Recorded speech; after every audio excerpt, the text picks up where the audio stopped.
Welcome to another episode of Eating While Broke. Today we have special guest Detavio Samuel, CEO of Revolt TV, America's fastest growing Black-owned media company. And as we all already know, Revolt is owned by hip-hop mogul Sean Diddy Combs. Okay. Detavio sits at the intersection of culture and content as one of corporate America's youngest executives. Hey.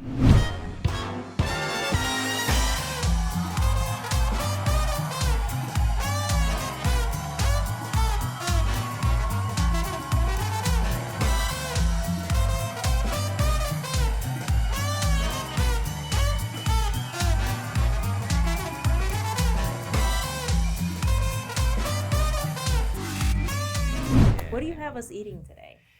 So today we are eating a dish that my father, who I love dearly, passed away in February of 2020. Oh. I didn't grow up in the same house with my father, but every time I would go there for the summer, he would have a special meal for me. He knew I loved omelets and he knew I loved seafood. And so he used to make seafood omelets. And so, we weren't balling. So it's imitation crab. And I have always been, everybody got quirks. Yeah. I have a quirk that's about hot sauce. I literally put hot sauce on everything. So we have a seafood omelet with imitation crab. And of course, you got to have Hot sauce. Louisiana hot sauce. You're not from LA, but you value hot sauce. Oh, yeah. My father's Jamaican. I'm Jamaican too. Okay. Go on. My father's Jamaican. Mm-hmm. My best friend is Jamaican, the one I was telling you about with the Kanye West painting. So anyways, I've been eating hot stuff my whole life. Oh, okay. Yeah. So you like oxtails and... I do like oxtail, but I'm definitely more of like a jerk chicken, jerk curry salmon, chicken? Brown's curry chicken. Okay. You're speaking my language. All right, maybe we should have made that. No, Yeah. No, I'm pretty sure anything Jamaican doesn't fall into the broke unless your mama's making it, and stretching it. Yeah. Have you? We would literally go. Have you spent a lot of time in Jamaica? I haven't been yet. Okay. I'm waiting for my, bank accounts to grow up a little bit. Got you. One day we'll go. We would go to Dun River Fall and go crawfish hunting. We go into, so again, you could do it broke. We go with the little gun that was made of sticks and we capture them with our hands or shoot them with crawfish guns and then come home and cook them. So yeah, you can do Jamaican fruit broke too. What? Yeah. That's pretty awesome. So do you want to go ahead and cook off this dish? Yeah, so I'm going to do it, but real full transparency, we're going to see how me talking and cooking goes. But, I think you got this. My family came to the States as, on that side, I'm first generation American born. Mm-hmm. And they used to work for white people, right? In their houses, cooking and cleaning. I say all that to say that they were expert cooks. So I had great teachers. I probably haven't cooked this dish in probably 20 years. Well, do you cook at home? I do not. Oh, so you're one of those orders? I'm one of those orders. I ran out of time. I can tell you, I used to cook at home all of the time. And in 2007, I took over the Walmart account. I was running a creative agency, took over the Walmart account. I have not cooked every day since then. Life has just been too busy and too crazy. As an executive? As an executive, I definitely don't feel like I have time to cook. So what are the ingredients for the dish today? Okay, so butter, just because you got to make sure that the eggs don't stick to the bottom of the pan. We got a couple of eggs, and then we're just going to throw imitation crab on it. People could do salt and pepper and cheese, however you want to do it, but that's what we got today. And then we got Louisiana, which you'll be able to use. I'm not putting it in there. You're going to be able to use it. Oh, yeah. Okay. Yeah, because I just recently did an episode with a Haitian person, and they had this stuff called pickles. Okay, I almost... died on the hot sauce. While we were doing it, I couldn't breathe. Nah, it's gonna be dealer's choice. Okay. All right. So this one is this one, right? It's totally electric. Try not to put your hand on it. Thank you for that. I feel like we're missing some stuff, like some salt and pepper for you. Nah, we good. You're good. When I was really excited about getting you on the show. I've been asking about you for about 3 months. I want to say 3 or 4 months, and I was really happy to see that you accepted the opportunity to come. But I was a little nervous because I was like, oh, he's an executive. He went from Stanford. He's and then you had your request about your question about Starbucks and matchas, and I was like, oh no, he's gonna come into the studio and he's gonna be in for a rude awakening because Okay. he may have arrived and changed or switched up, but you've been nothing but cool since you came Thank in. you, Queen. So I gotta ask you, Hmm. when was the last time you actually ate this dish? Yeah, it's been a long time. The answer is I haven't eaten it since my father cooked it for me, and I'd be shocked if he's cooked it for me within the last 10 years. So it's definitely been some time. Okay. Yeah, it's definitely been some time. So take me all the way back, because I don't know how you get to a C-suite position of Revolt TV. Me neither. Coming from brokenness, and I'm imagining like I'm gonna be extreme levels of inspired, and I'm gonna talk about you all week. Okay. So How far back we going? I want to go back to the origination. We could start anywhere around the point of this dish. Copy. Okay, so let me think about it. All right. Grew up in Denver, Colorado, in a town called Montbello. Montbello was an all black, mostly black. I remember my classes were they felt like they were 98% black and brown. There was 2 white people in my class, and I still remember their names, Sarah Canosa and Paula. And I have a terrible memory, so the fact that I remember them. Just goes to show yeah, okay. There was like 2. Long story short, my brother gets ready to graduate from high school. He's on his way to college. And I went to go visit a friend of mine. And on the way home, I'm riding my bike. My bike tires pop. And I end up having to walk my bike home. I get jumped by a couple of Crips on the way home.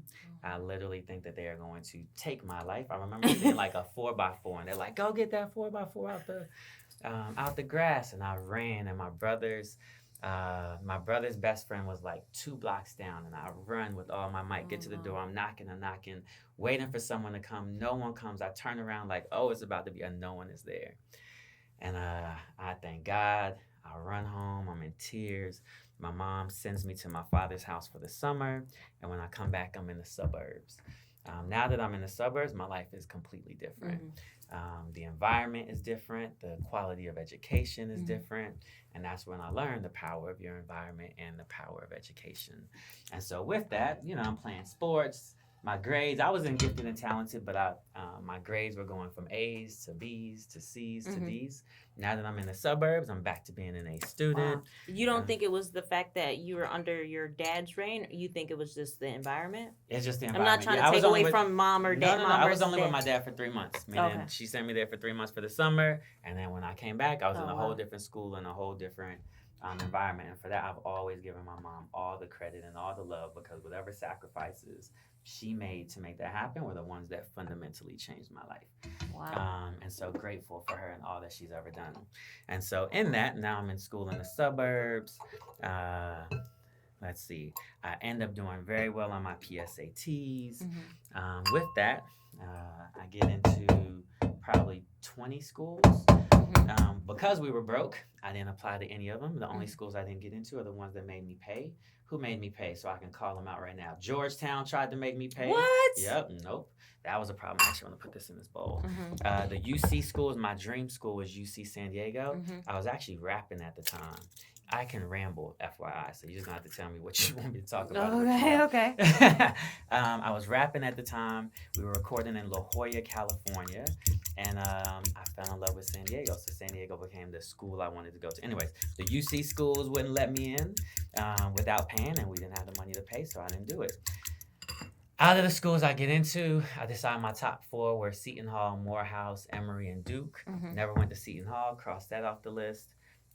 Went to see Emory, went to see Morehouse, and then when I stepped on Duke, it was like a wrap. Yeah, the skies opened up, the sunshine. God said, "This is where you're supposed to be." So I ended up going to Duke University. Best decision I could have ever made in my life.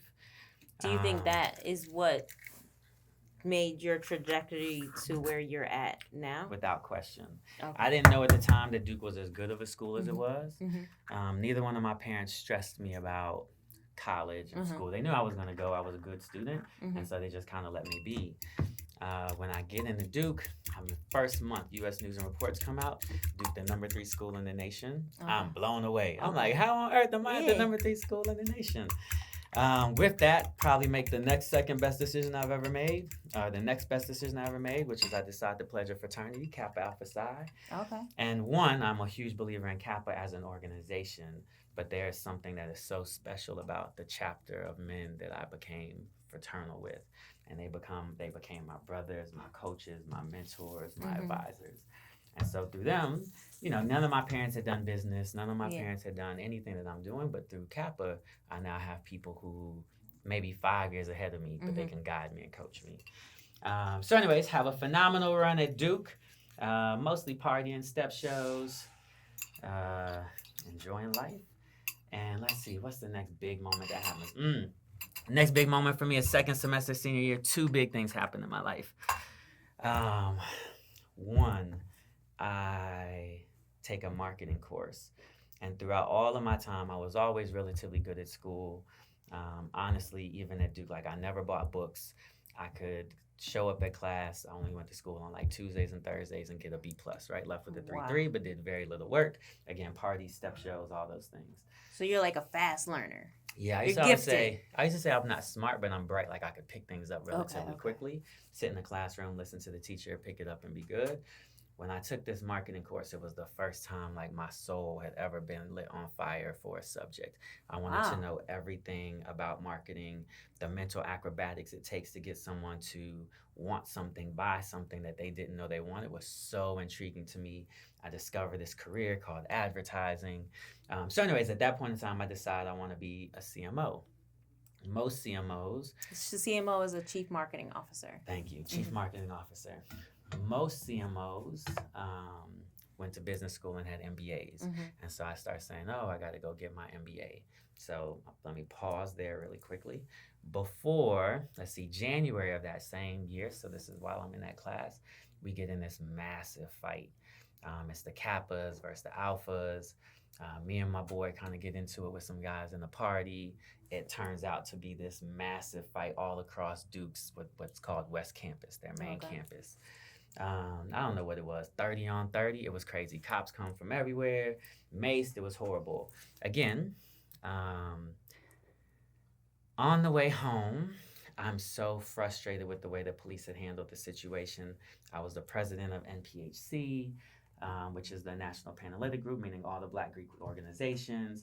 I was frustrated that they had let a group, the issue wasn't the Alphas on my campus, the Alphas came from another campus. I was frustrated that they had let this happen with these people and that they were taking it out on us. So I go in, I have one of my line brothers take me to the police station. I go into the police station and say, look, it's my senior year, I don't want any beef. I just want to put something on record so that if me and the police get into it again, we have a record that there's been previous interactions.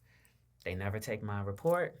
They end up delivering a bunch of paperwork, which ends up being felonies and misdemeanors, inciting a riot, resisting arrest, refusing to disperse, right? So my senior year, the 2 things that are happening is I have both found something that has set my soul on fire and I want to do, and I'm at the same time fighting for my life and my career while at Duke. Because of the citations they gave me, I'm not only fighting it at Duke, but I'm fighting it in Durham. So I end up fighting to stay at Duke so I can graduate. The reason I graduated and was able to do that is because, again, my chapter, Kareem, Cook, big bros came in, talked to the police, worked with Duke, and ended up saving my career. So I ended up graduating from Duke. And at the same time, I couldn't do the same thing on the Durham side. Did you want to cut that up before you put it? I don't really know. What you think? I think you should. Okay. I'm trying to cook and talk. This Man, thing. let me help you out. I ain't never had to cook, talk, and be on camera. Yeah. And it's a long story. I can cut this story short. I tell you, I can ramble. Long story short, they saved me. I ended up pleading no contest in Durham, and so I ended up getting 100 hours of community service and get out of it. The key piece there is I'm applying to jobs with a record. In 2002, which was a recession, which made it incredibly difficult to get work, incredibly difficult to get a job. My whole time I was at Duke, I worked at Fuqua School of Business. There's an incredible Black woman, Liz Riley, who was the head of admissions there, Sharon Thompson, her number 2. They get me a job in the Career Management Center. So my first job out of college is working at the Career Management Center. Just love. Go ahead. Sorry.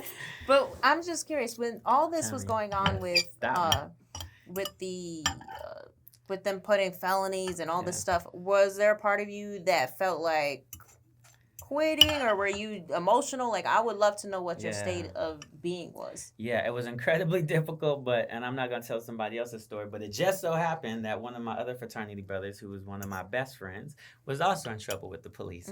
And so we were going through it at the same time, and we were roommates. And so the benefit that I had was that I was not doing it on my own. Yeah. It was he and I were both fighting for our lives at the same time, which is one of the reasons why we are as close as we are today.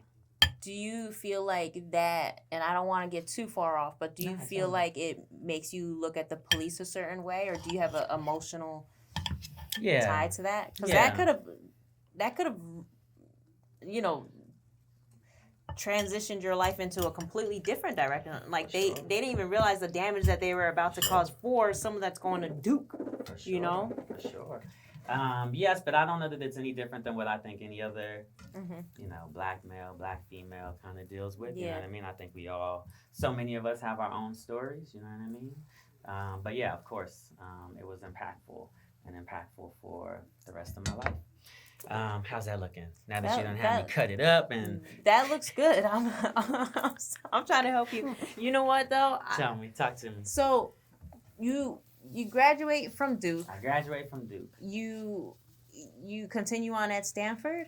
Well, I ended up working at the Career Management Center at Duke for 2 years. Applied to business school, ended up getting into Stanford, which was a blessing. Did you have to pay for it? Yeah. Dang. Stanford was 2 years, $125,000. Do you still owe the money? Yeah. When I graduated from Duke and Stanford collectively, I owed $150,000 in student loan debt. Do you think it was worth? I have to ask. Do you think it was worth every penny? Okay, and why do you say it was worth every penny? When I was working in the Career Management Center at Duke, I was making $29,000 a year. When I come out of Stanford, working at Johnson & Johnson, I'm making $95,000 and that's a year. Your start. I tripled my salary in 2 years. Okay. Right? Okay. And then it's just the symbols, right? So as I'm applying for jobs to get out of Stanford, people are saying to me, it's just different. You don't know what it's like until you're on the other side, but people are saying from the top banks and from the top consulting companies, clearly you can do the job. We just need to make sure you're a cultural fit. I couldn't do the job. I've been working in a career management center for 2 years. You know what I mean? What are they basing it on? Like the name Duke of the school? And Stanford. Okay, it's the symbols. And so those symbols open up so many doors for me and continue to open up doors for me. So because of that, without question, it was worth it. Yeah, I always feel like when and at least, I mean, I'm a college dropout, but I used to always, I'm not saying it's a good thing, but I used to always say that if I went to school, I would only want to go to an Ivy League school because I knew that my peers that went to that school came from different economic background, and I knew that their Rolodex alone and that relationship alone would help me get to where I want to be. Fortunately, I didn't have like the academia to support it, but it was in my next lifetime, like that would be a dream of mine, but I didn't get the opportunity. So it's cool to hear you say that played a huge role. Did it help you in any way get to some of your more elite, I would say like when you were at I-1 and you were the president, correct? Did any of those relationships help you get there, or was it just the Stanford? So what I'll say is, I'm going to go the job before I-1. So I'm at Johnson & Johnson doing global marketing. I decide I want to do advertising. It just so happens that one of my fraternity brothers from Duke works at the #1 Black-owned multicultural agency in the nation. Okay. And they were looking for someone who had an MBA in my skill set. And so the whole reason I get my next job at Global Hue is because I went to undergrad. Literally, the guy pledged me. And so that's how I ended up getting the job. While I'm there, I get promoted every year for probably 6-7 years in a row. And so that's how kind of my ascent really happens kind of quickly. So by the time I meet Kathy Hughes and Alfred Liggins at Interactive One, I was already a president.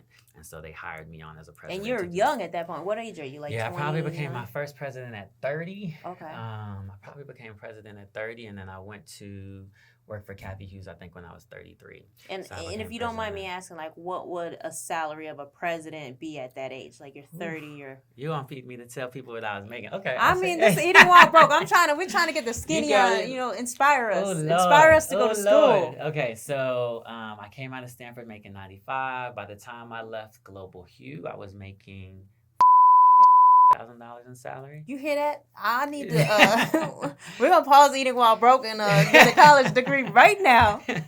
I'll tell you, I heard it's hard to get into Stanford after, like, if I wanted to go right now, I Yeah. couldn't, right? Because there's like too much real world experience, right? Yeah, you'd have to do more of like an executive program. Yeah, I heard about that. Yeah. Because I remember one time I tried to get into Harvard. Like, don't ask me why I tried, but I was gonna shoot my shot. But they had said, like, if you were an entrepreneur for a certain amount of years, you could only get into the executive program. Yeah. Like the daytime program is usually for people who have been out of school 4 years. Like 4 years is the average. So call it 2 to 6. Okay. So as long as you've been working more than 6, then you probably. But it doesn't give you the same credibility as someone like you, right? I think it gives you the credibility. I think what you miss is that point that you were talking earlier about, like the importance of the network. Yeah. And so when you're in school every day with these folks for 2 years, I think it's different than when you see each other only on the weekends, right? Yeah. And at Stanford, like there was just this belief that we were all gonna win. And literally, I would walk into finals, and my classmates would be handing out notes saying, "Oh, I made notes that are gonna help us all crush the test," and they pass it out to you when you walked in. There was no competition. It was now, pure was this teamwork. amongst the blacks, or was this amongst No, all this is the the way whole? Stanford moved. It was the way Stanford Business School moved. Yeah, Now I don't know how the other special. schools do it, but It was I can't special. imagine. Wow, what an was experience! special. You make me want to go to school. It was special. So you're 30. You're clearing that much money, which And that's all 30, Don Coleman. So again, Don Coleman, Alan Pugh, Rob Chavis, Silvio Chavis promoted me every year for 6 or 7 years. And I remember, and I give Don Coleman so much credit. I don't know, I might have been making $250 a year, and I was running the Detroit office. And I walked. $250 in Detroit. Yeah. You were living like a real boss. I can only imagine what you were doing in Detroit. You were walking. Were you flossy or were you just regular low-key? Yeah, I've always been the same. This me. Detroit is crazy. never To gonna make that change. much money in Detroit, Yeah, it I was would good. feel like a real. A boss. Yes. Yeah, it was great. Like, And did you want to buy a whole couple blocks? You're like, I'll take this block. Don't worry about these buildings. We'll just. No, because anywhere you can buy a bunch of blocks is not somewhere where you want to live in Detroit. You can do it, but it's not going to be. How long were you in Detroit for? 7 years. Wow. So do you still go back and visit? I do. I still have property there. You still have friends there. Why am I not surprised? How much property do you have in Detroit? Just one. There's in 2007, they opened up a Westin Book Cadillac. It used to be one of the tallest buildings, I think, in Detroit, or definitely in the U.S. It had been dilapidated for 20, 30 years. They brought it back, and they had a Westin hotel in the bottom and condos at the top. And so you have a place in downtown Detroit. In downtown. Do you know how that's the much only the place I value lived. is in downtown Detroit right now? It's on the market right now. If anybody wants to Okay, buy it, I'll keep that in mind. If anybody wants to buy it, Yeah, you come downtown get it. Detroit is very pricey now. It can give Cali a run for its money right now. That property has at least, I mean, at one point in time it had doubled in price. It's kind of come down a little bit since COVID, but no, it's still nice. Okay. I want to check that out. And I'll tell you, I walk into the New York office one time, and Don Coleman hands me an envelope. I'm like, "What's this?" He hands me an envelope. I open it up. Your new salary. I don't think I ever made a salary with a 3 in it. Like, this black man just knew and believed in me so much that he almost doubled my salary. Without me even asking. Right? Wow. So that's why you got to work for black folks. No, I mean, look, we all Did you trying to figure it purposely out. choose to work for black folks, or did you? Oh, you did. It was a conscious choice. It wasn't conscious before, but look, here's the difference. I'm at Johnson & Johnson, and they won't promote me. And when I ask my boss why they won't promote me, he tells me, I can't even tell you, because the reasons they don't want to promote you are the same reasons you're great, and I don't want to dim your light. And so that told me that who I am doesn't work in this space, right? So then, as Global Hue is recruiting me, I'm now walking into an advertising agency in Detroit that feel like Boomerang. It ain't nothing but 25-year-old, 26-year-olds, black, brown, yellow. Like you on the black side, they popping Jay-Z and Notorious B.I.G. You move over to the Latinx side, they salsa. Like it was just such an energy. And when you compare that to the corporate world, it was like, oh, this is where I'm supposed to be. Yeah. And then from that day on, I worked at Black-owned company since 2007. So where does Revolt come in? Yep. So my father dies February 2020. COVID hits March of 2020. And at that point in time, I was in final rounds with Revolt. So I don't know if you want to go backwards, but I ended up getting the offer in April of 2020. Okay. Decide to make the jump and start working there June 2020, which is right after George Floyd passed. Wow. And where were you living at the time? In New York. Okay, you were living in New York. New York. And then to work for Revolt, you had to move to LA? I did, but didn't, meaning it was COVID. Oh, you live in New York right now? No, but it was COVID, so nobody cared where you lived, right? Okay.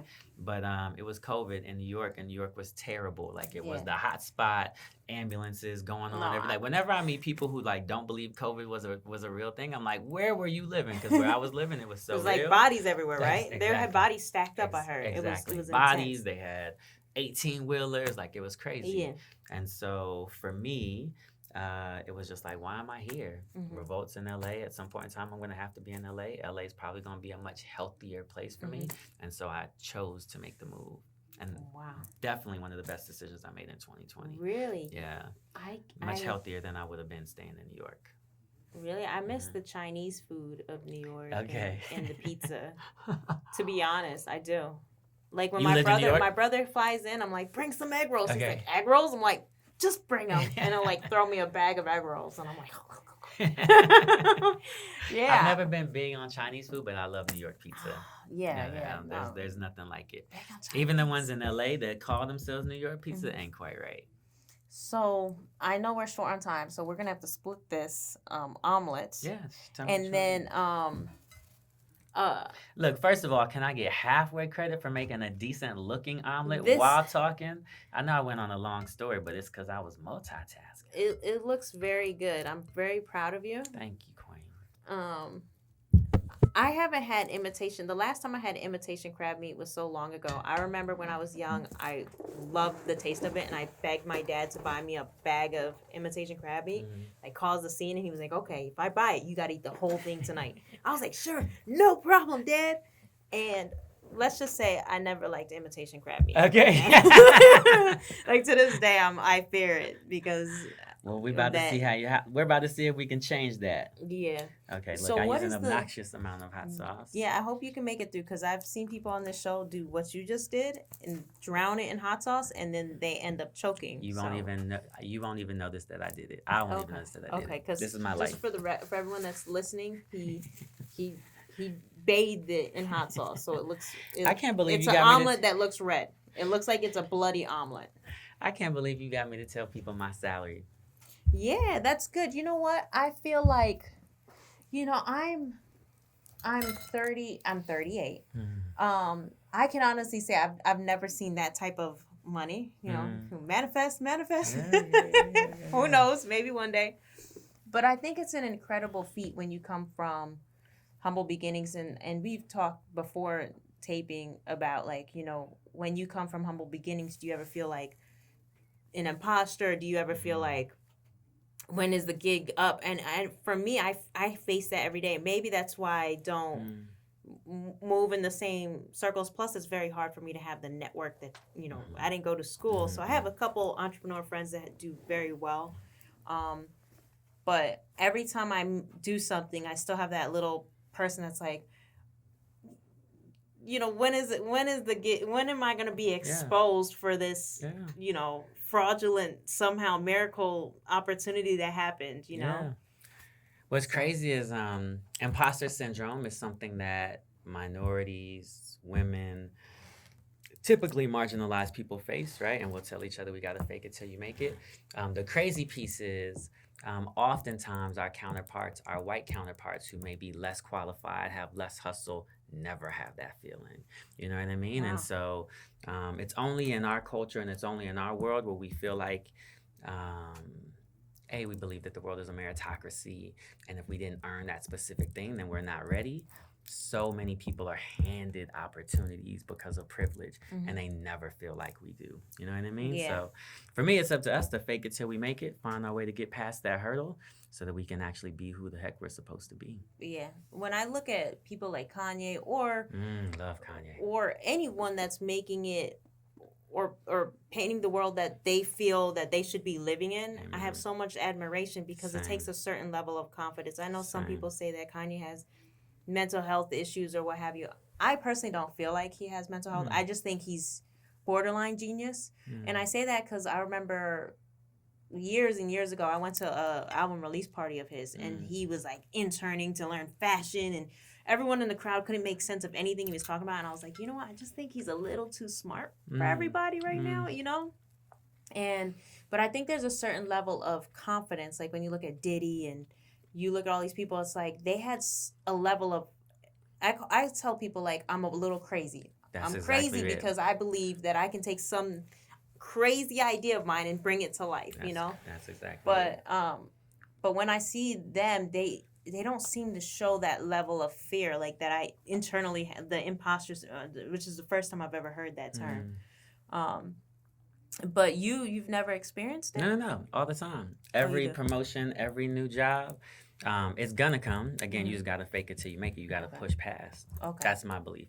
I also just believe, as a man of God, who's very much into my faith, that life is so much about the faith walk.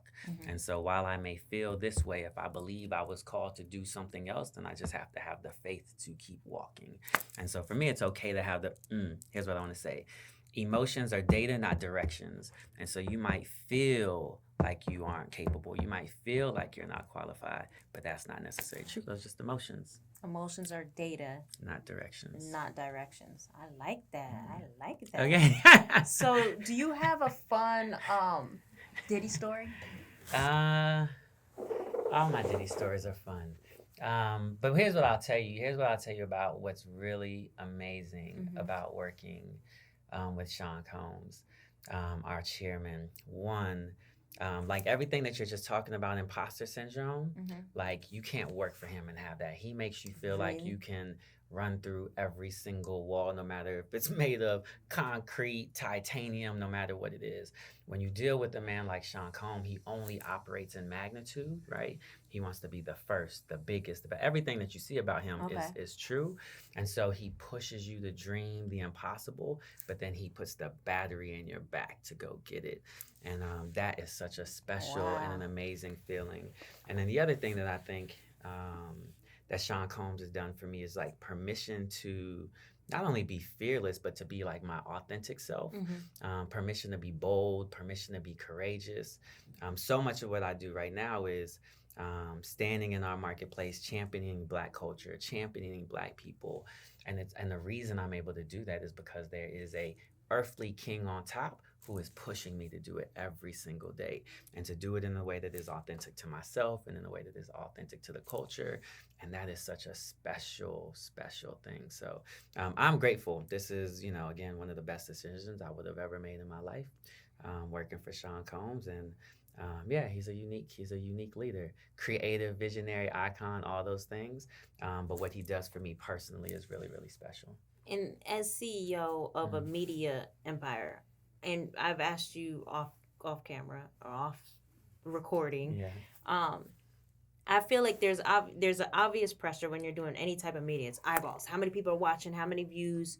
You're betting against eyeballs. Yeah. And we know as a culture, eyeballs goes to primarily, and I hate to say it, but negative content, sexual content. Yeah. Violent content, that's what gets the eyeballs. That's what gets trending. That's what gets views. How do you deliver feel-good culture for our culture? Because majority of our culture isn't what is portrayed. There's uh, I'm not saying abundance of black executives or people of power, but I'm saying that there's a lot of positive conversation that's happening outside of drugs, sex, and violence. How do you find the balance of doing I guess I don't want to say bad imagery, but how do you find the balance of, Yeah. do you how to understand? I don't know how Yeah. to form the No, question, I got but you. I got you. First of all, hip hop is hip hop, so it's gonna be what it's gonna be. And mm-hmm, so, if you are a company with hip hop at its core, mm-hmm, you're gonna have the core elements of hip hop as a part of your storytelling. I think for us, it's just really important to also have that balance. Um, and what we know about hip hop is that when hip hop talks, the world moves. mm-hmm, The problem is people only hand hip hop the microphone when they want to talk about sex, money, drugs, and mm-hmm, music. We hand hip hop the microphone and let them talk about mental health and financial literacy and uplifting black women. mm-hmm. You know what I mean? So we can take the same um, the same core, the same anchor, and redeploy it in different ways. And so much of what we're doing, the work that I'm excited about, is about feeding black people information and education, but wrapping it up in a hip hop, culturally relevant, cultural lifestyle packaging. And so we kind of talked about this, but like one of my favorite ideas is the show we have with these young men from Earn Your Leisure who are amazing, Troy and Rashad. They have the dopest financial wealth empowerment platform for the culture that exists. And we have a show with them called Assets Over Liabilities. And Assets Over Liabilities is essentially almost like a Yo MTV Cribs reboot. But yes, like while you see the chains and the cars and the house, like the whole conversation is anchored in how did you build wealth? Yeah. What is your next investment? Yeah. What is your first investment? And so you can take that same hip hop, you can take Rick Ross and have him teach people about financial wealth. Mm-hmm. You can take G Herbo and have him teach people about mental wellness, right? Mm-hmm. And so for me, I think it's just about leveraging the same. What we have the most powerful weapon on the planet, which is hip hop. Hip hop is the number one most listened to music on around the globe, Wow. right? It drives the culture, and so we're also going to use that weapon to drive the culture for good. Yeah. I think that's a key piece of it. Yeah, I feel like people of color, black people, people that are in underserved communities are so hungry for that knowledge. Like, what's credit? You know, like when I was growing up, my parents didn't have the conversation of credit. I didn't learn about credit or taxes till I got like liens on all my stuff, and Till it was too know, late. yeah, I'm like trying to apply for apartment with credit. Like, what? You know, and now we're in a world where you have, like you said, Earn Your Leisure, and you have social media, and you have these little clips that are like, you know, real estate over cars, and when was the last time Jay-Z wore a chain, you know? And I feel like we're in an incredible place now because you no longer have to rely on your parents, unfortunately, maybe they weren't fortunate enough to come across this information, you know, when they had us, you know? Yeah, the problem is no one is talking to us in our language. Yeah. Right? Like all of content is typically greenlit by people who don't look like us. Mm-hmm. And so then they don't have our perspective or our lens and our gaze. And so is the information out there? Sure. But is it presented in a way that some of our people who couldn't catch it in those ways can catch it in a way that is relevant to them? And that's what we spend our time doing. Yeah. So I'm going to ask you something, and I hope you can share this with us. From a black media company perspective, you're dealing with a lot of, I don't know if it's white media or you know, big corporations. What would you say is the biggest challenge in that industry that you're going up against as a black owned, like specifically as black owned? What would you say is the biggest challenge? Yeah, so look, there's a bunch of different valuations about how big the total advertising market is, but for the purpose of this conversation, let's say it's $250 billion, right? Out of that $250 billion, black owned media gets 1%. So that's $2.5 billion, right? So then when you go work with big brands, they don't change their expectations about the quality of work or what you can deliver based on the fact that you're making 1% of the money, right? They have those same expectations. And so our biggest challenge has been getting advertisers and brands to see us, getting them to unlock the dollars so that we can produce the content that we know that our culture needs. And Revolt has been a force to be reckoned with, I would say, over the last 2 years in terms of helping brands understand that not only do they have a social responsibility to spend more with Black-owned media, but that the world has changed. Like back in the days, you used to be able to just make good product and people would pick you. Now you have to have good product and purpose, or good product and values, and those values have to be flushed all the way through your business model. And so the way I start to learn that lesson is I'm at a conference and I'm looking at 5 tables of bottled water. And a woman walks up to me as I'm trying to choose which bottle I'm gonna get. She says, "Don't get that bottled water. That's Betsy DeVos's water," right? All water isn't created equal because the person on top of that does not have your values. And so much of what we're doing is trying to get brands to understand you might have a great product, but people also care about your values. Your investors care about your values, your employees care about your values, and your consumers care about your values. And then one of the top things that they care about is how brands are dealing with racial equity and racial injustice. And so we just keep ringing that alarm, helping brands understand that their job has changed. No longer do you just get to hit your numbers, but now you got to hit your numbers and help create the world that your consumers and investors want to live in. And through that, we've been very successful at unlocking dollars. The key last piece that I want to say about that, because I've been doing this for 10, 15 years and it's never worked. When George Floyd was murdered, it shifted the algorithm. And so once you have that and everybody is on pause, and now we can all see that maybe this thing called systemic racism really does exist, that opens the door for these new conversations. And so look, we've got great brand partners, Target, State Farm, Pepsi, McDonald's, Cadillac, brands who are truly invested in us because they're invested in our culture and our community. And we just keep looking for partners like that because they enable us to do the great work that Revolt is trying to do. Now, I'm so glad you mentioned that. Guys, we're going to go over time. I'm just going to say it. So... And you didn't eat that omelet. Look, I tasted it first. I tasted it first before just to make sure. I'm like, let me make sure she's not going to die. Okay. Let me try it. And you took a big bite, too. Are we okay? It's actually not that bad. Okay, see? And I don't eat a lot of imitation crab. 30 years ago. 30-year-old recipe. I'll even take another bite. Okay, you don't have to. But you know what it is? Your wealth of knowledge. The omelet is really good. I'm not gonna lie. I will finish the omelet, everybody. But while I have you here, yes, of course. I've had different influencers come on the show, and they all said that after the George Floyd situation happened, all of the advertisers, they make their money from advertisers, were seeking them out, and they made the most money they had ever made. Correct. During that era. Is there a part of you that's like a love-hate relationship with that, where it's like, wow, we waited all this time and it took this huge event to happen for us to actually get a bump? And do you see a bump in advertising now? Is it more than 1%? Yeah. So essentially what happened is last year in March, and I'll give Byron Allen credit, Byron Allen starts suing companies for being racist. That creates this wave where brands become more afraid of the PR crisis than they do of making commitments to Black media. So what they all start doing is making commitments that sound like Black media is only 1% of our spend. We're going to take it to 2% of our spend next year, and then 3, 4, 5% by 2025. And so what's happening in my market right now is I'm in a market that is growing 4 to 5x over the course of the next 4 years. Black-owned media is now growing like a tech stock, which is why you see us being able to do all of the things that we do. Revolt had, look, I've said these numbers publicly, so I can say them here. Last year, our advertising business grew 3x. My digital advertising business grew 5x. Are you guys publicly traded? No, we're not publicly traded.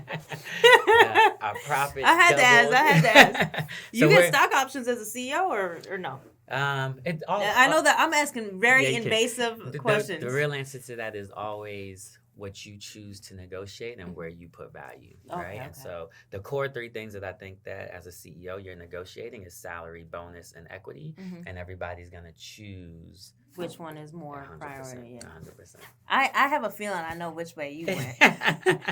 I really genuinely enjoyed having you here because you expose like so many different facets that I'm not even used to having on the show, from education and the values there.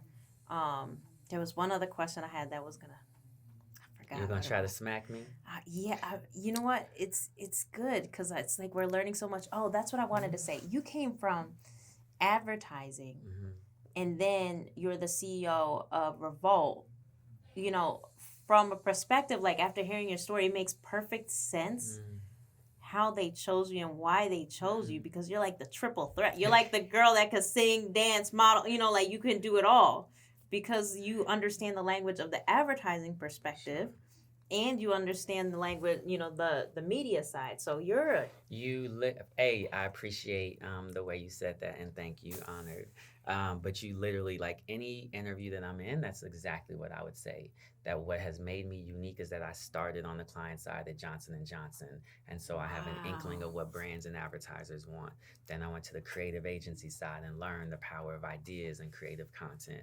And then I went to work for Kathy Hughes, where her and Alfred Liggins gave me a digital media business to run. I had never ran digital, didn't know how to run. They gave me a digital business to run. I had no clue what I was doing. Yeah. But then I learned digital and I learned media. And so, yes, now I get to see the client perspective, the advertising agency perspective, and the media perspective. And I believe that lens is what makes my lens unique from others. Yeah. Now, you being young, you have a wealth of experience, so I'm pretty sure it doesn't really matter. But do you ever feel that you being young has had its hindrances? Like, for sure. Like what? Share. Yeah, the whole time.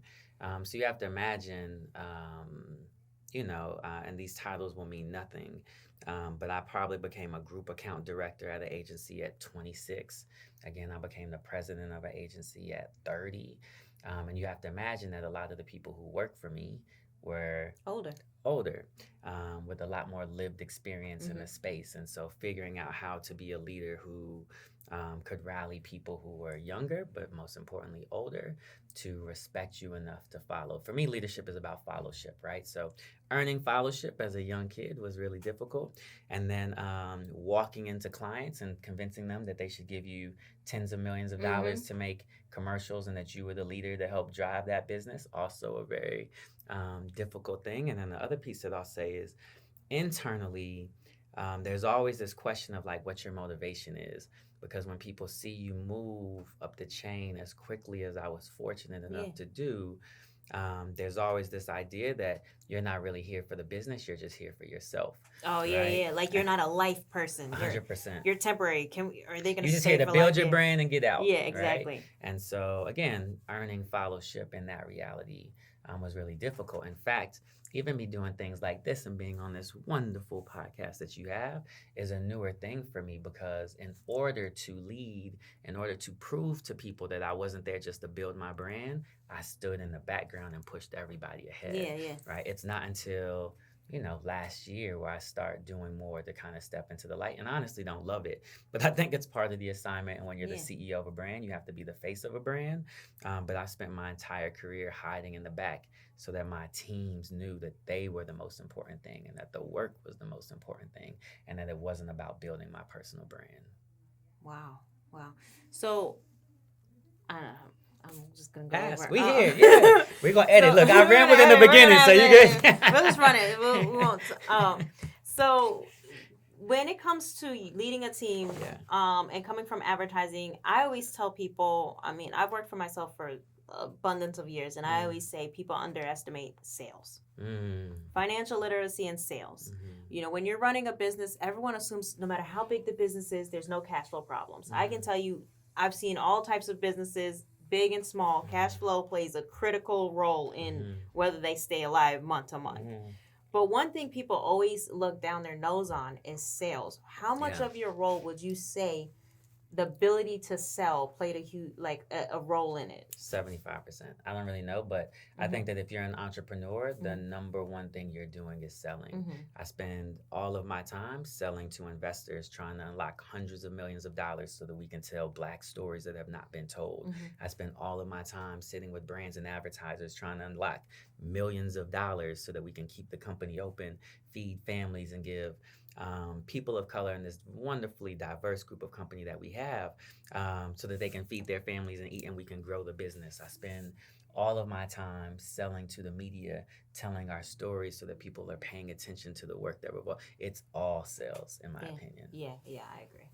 I agree. I'm so glad you said that, because I feel like people they don't talk about it enough. Yeah, it's all sales. It's all sales. You could have the best business on the planet, but if you can't tell that story, if you can't get people excited about the work that you're doing, it'll flounder, right? You won't be able to unlock the dollars that you need for the mission that you're trying to accomplish. Now, you sell the investors, correct? So when you run a team, I'm trying to imagine what a day in the life of you is. I stalked your Instagram, okay? So I know you swim in the mornings. Yes, for sure. I did the cyber stalking, like how girls do it. I've been stalking for about 3 months, I'd say, okay? So when you're running a team, and I'm just trying to envision your life, because I've been trying to do it for a couple months now. So besides the swimming in the mornings, which you seem to be very passionate about, do you have to, like, does your advertising team have to come to you and, like, this is how much you sold, and you're like, you better sell it better? You know, we're having a problem with, I don't want to say Target, because Target's definitely been stepping up their game, but, like, some advertiser that's, like, hard to close, do you, like, step in and, like, micromanage a little bit? I don't want to say micromanage, but... Definitely not a micromanager. Or do you, like, say something like, is there, like, a text or something? I want to know.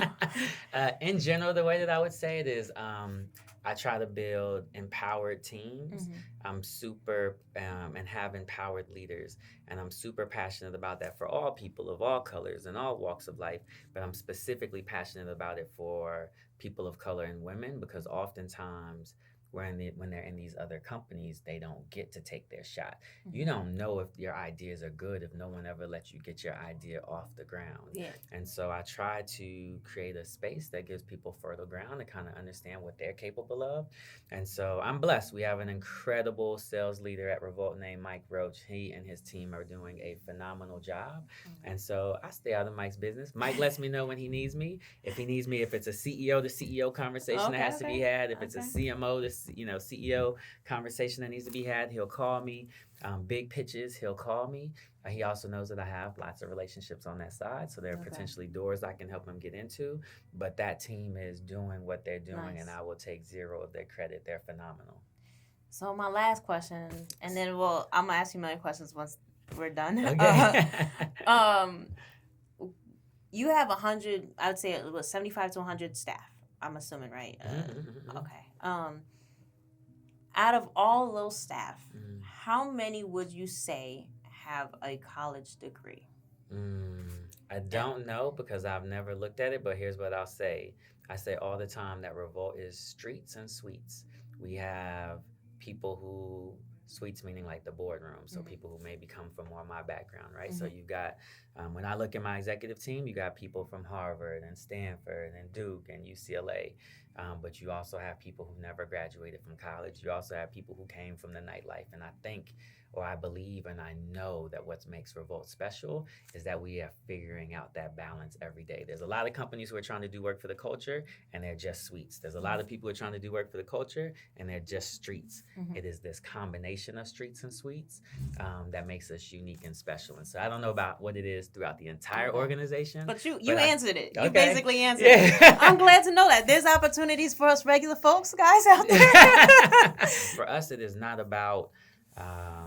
it does not have to be about education. It's about your taste profile, who you are, the work you're trying to do. Are you committed to this mission where we're trying to shift the narrative for Black people globally? Do you have a lived experience that can help us move this business in a phenomenal way? And some of those people are going to go to Harvard or have gone to Harvard, and some of them would have never seen a college campus in their life, right? Yeah. I love it. I'm so glad that you came out, because I was like, I don't know if he's going to do it. Then I was self-conscious of our studio. I'm so relieved to have met you. Again, from the stalking of the profiles to the titles, it was a bit of a roller coaster for me.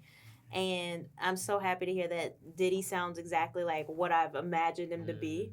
I'm sure there's a bravado that I've also imagined. You know, when I was young, I remember always saying, I want to be a mogul. I want to be like Diddy. I want to be like Russell Simmons. You know, they would wear these white suits, and, you know, I I always thought they were just so impressive. And I've bumped into Diddy in LA when I was younger, and I was like, oh, I'm not big enough to meet him yet. So, you know, when I blow up, I'll, you know, work with him or what have you. But it's great to hear that, you know, Revolt has done what it's done, and Diddy has done what he's done, and you have done what you've done. And it's amazing and impressive that you came from humble beginnings. And here you are, one of the top young executives. Thank you for still giving me that young credit. Young.